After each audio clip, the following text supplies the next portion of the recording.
Donc on vient de réaliser le contrôle avec les agents de la dette. Nous arrivons à un montant de 305 euros et 12 centimes, donc ce qui est inférieur au BQP attendu à 314 euros.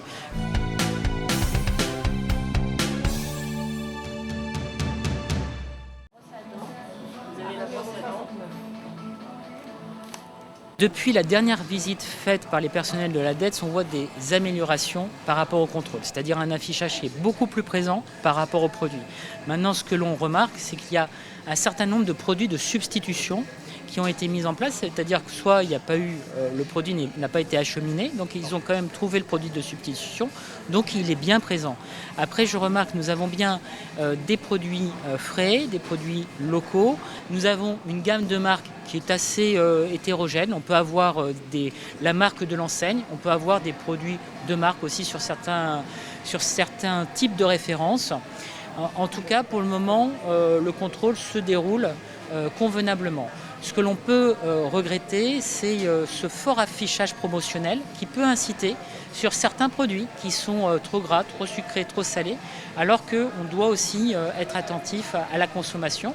Et puis sur les produits, c'est des axes d'amélioration, je pense, dans l'ensemble des produits qui sont dans le bouclier qualité-prix. Ça peut être la quantité. Par exemple, parfois on n'a qu'un litre de lait dans le BQP. Peut-être il faudrait avoir une réflexion sur le pack de lait. De même, sur les tailles de couches, on n'a qu'une seule taille de couche. Les enfants, ils grandissent, ils ont des tailles différentes, il faut le prendre en considération. Donc il y a des produits sur lesquels on peut avoir une amélioration au service du consommateur. Donc ces contrôles, ils sont là pour voir que ce qu'on met en place, ce sur quoi s'engagent les enseignes est bien là, mais aussi quels sont les axes d'amélioration. Puis je dirais que c'est la responsabilité aussi des enseignes d'attirer leur clientèle et de faire ces efforts par rapport à leurs clients.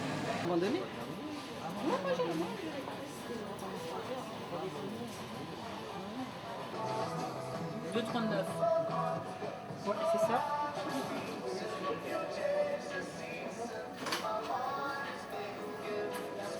Sur un prix qui va atteindre les 3,14, la seule chose que je remarque, c'est qu'on a 400 grammes, que le prix au kilo il est à 18,23, que la grande boîte elle est à 16,66. Donc voilà, on est dans le produit du BQP, mais c'est peut-être un axe d'amélioration par rapport au prix au kilo qui est plus cher.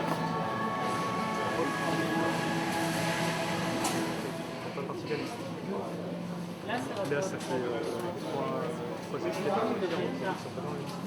Oui. En fait, on a pas logé. Oui. Vous n'êtes pas obligé de mettre. Mettez-la. Ça oui. Voilà. Ok.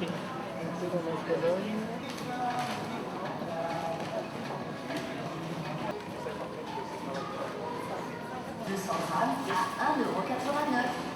Vous aussi, prenez soin de votre budget avec une rentrée à prix minimum.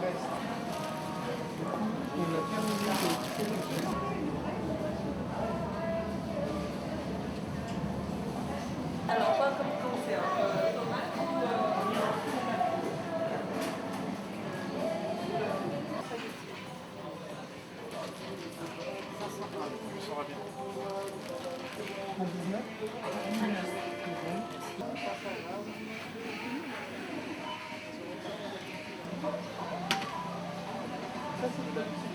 Ouais, de 6 céréales, oui. C'est bon. 6 céréales. Donc on vient de réaliser le contrôle avec les agents de la dette. Nous arrivons à un montant de 305 euros et 12 centimes, donc ce qui est inférieur au BQP attendu à 314 euros. Comme je l'ai dit, ce n'est pas un caddie pour une semaine, c'est un nombre de produits qui est mis en place pour garantir une non-fluctuation des coûts. Et c'est le cas depuis 2 à 3 années et il n'y a pas de fluctuation des coûts au cours de l'année. Nous avons des produits d'hygiène, nous avons des produits bébés, nous avons des produits frais, nous avons des produits locaux et puis des produits secs qui sont dans le BQP. Il y a une limitation des produits trop gras, trop salés, trop sucrés. Et puis on a constaté qu'il y avait quelques produits de substitution. Donc sur les 105 produits, il y en avait 9 de substitution. C'est-à-dire la grande surface n'a pas pu donner le produit qui était dans le BQP, mais a fait un produit de substitution qui était généralement avec un volume plus important que celui qui est attendu.